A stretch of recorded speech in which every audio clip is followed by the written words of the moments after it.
Nakatikim ka na ba ng instant pancit canton na may cheese? Naku, kung hindi pa, itry mo na yung recipe na to. Your ordinary instant pancit canton, gawin nating pancit canton with a twist.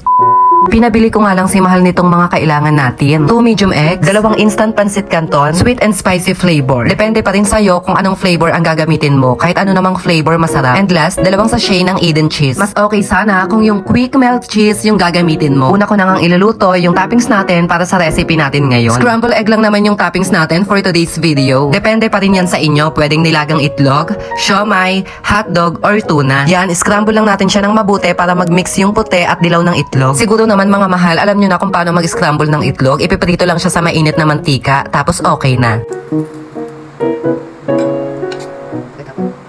Next, proceed tayo dito sa cheese. Binuksan ko na nga siya at hiwain lang natin to sa maliliit. At dahil nga hindi quick melt cheese yung ginamit ko, kailangan ko tong hiwain sa maliliit para mas madali siyang mag-melt mamaya. Ayan, hiniwa ko lang siya into small cubes katulad niya. Next, magpakulo na tayo ng konting tubig. Take note, konti lang ha, para hindi na tayo magde-drain ng tubig mamaya, para dire-diretso na yung paglagay natin ng mga sauce. Habang hinihintay nga namin kumulo yung tubig, binuksan na din ni mahal yung mga pancit canton. Yung typical na pagluluto lang ng pancit canton, ganon. Pero kailangan half cook lang ha, kaya kailangan nyo talagang bantayan. Mekos-mekos lang yan para mas mabilis na lumambot yung mga noodles. At kapag half cook na yung mga noodles, pwede na natin ilagay yung mga cheese na hiniwa natin kanina. Yan, next step, haluin lang natin to ng bonggang-bongga hanggang sa mag-melt yung cheese at kumapit yung cheese dun sa noodles at para nga medyo lumapot siya. At kapag medyo nag-melt na yung cheese, ilagay na natin lahat sabay-sabay yung mga sauce ng pancit canton. And mekos-mekos lang ulit hanggang sa lumapot to. Ganyan kalapot dapat para kapit na kapit yung cheese.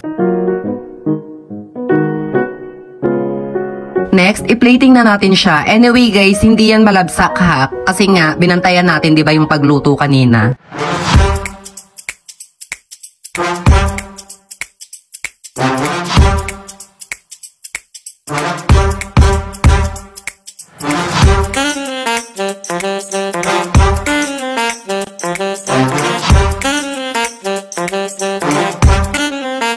And sobrang nasarapan nga kami dito ni mahal sa pancit canton with a twist. Kaya ikaw na nanonood ng video na to, wag mong gawing plain ang instant pancit canton mo. I-try mo na to. Now na, let's go!